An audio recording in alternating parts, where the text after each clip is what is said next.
অৱশেষত স্বস্তিৰ নিশ্বাস দক্ষিণ কামৰূপৰ ৰাইজৰ দীৰ্ঘদিনে জনাঞ্চলত উপদ্ৰৱ চলাই অহা হাতী গ'ল বনাঞ্চললৈ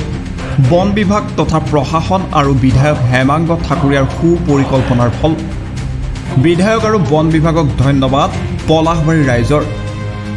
অৱশেষত পলাশবাৰী সমষ্টিৰ লগতে দক্ষিণ কামৰূপৰ জনতাই স্বস্তিৰ নিশ্বাস এৰিলে কিয়নো দীৰ্ঘদিনে দক্ষিণ কামৰূপৰ বিভিন্ন অঞ্চলত ত্ৰাসৰ সৃষ্টি কৰা বনৰীয়া হাতীৰ জাকটো অৱশেষত জনাঞ্চলৰ পৰা বনাঞ্চললৈ খেদি পঠাবলৈ সক্ষম হ'ল বন বিভাগ তথা প্ৰশাসন যাৰ বাবে ৰাইজ আজি বহুদিনৰ বিৰতিৰ অন্তত স্বস্তিৰ নিশ্বাস ল'বলৈ সক্ষম হৈছে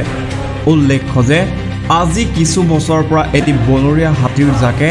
বনাঞ্চলৰ পৰা জনাঞ্চলত প্ৰৱেশ কৰি প্ৰায় ত্ৰাসৰ সৃষ্টি কৰি আহিছিল লগতে কিছুদিন আগতে ৰঙামাটি অঞ্চলৰ এজন লোকক হাতীয়ে গছকি হত্যা কৰিছিল যাৰ ফলত এক তাৎক্ষণিক পদক্ষেপ গ্ৰহণেৰে বন বিভাগ তথা প্ৰশাসনৰে এক বৈঠকত সুপৰিকল্পনা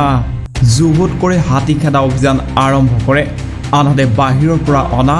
এক্সপাৰ্ট টীমৰ সহায়ত বন বিভাগ তথা প্ৰশাসনে হাতী খেদা অভিযান চলায়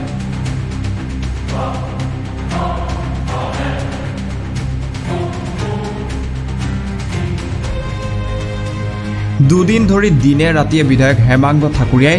নিজে উক্ত অভিযানৰ তদাৰক কৰে সুন্দৰ পৰিকল্পনাৰ বাবে অৱশেষত বনৰীয়া হাতীৰ জাকটো মেঘালয়ৰ ঘন বনাঞ্চললৈ খেদি পঠাবলৈ সক্ষম হয় এয়া মাথো সম্ভৱ হ'ল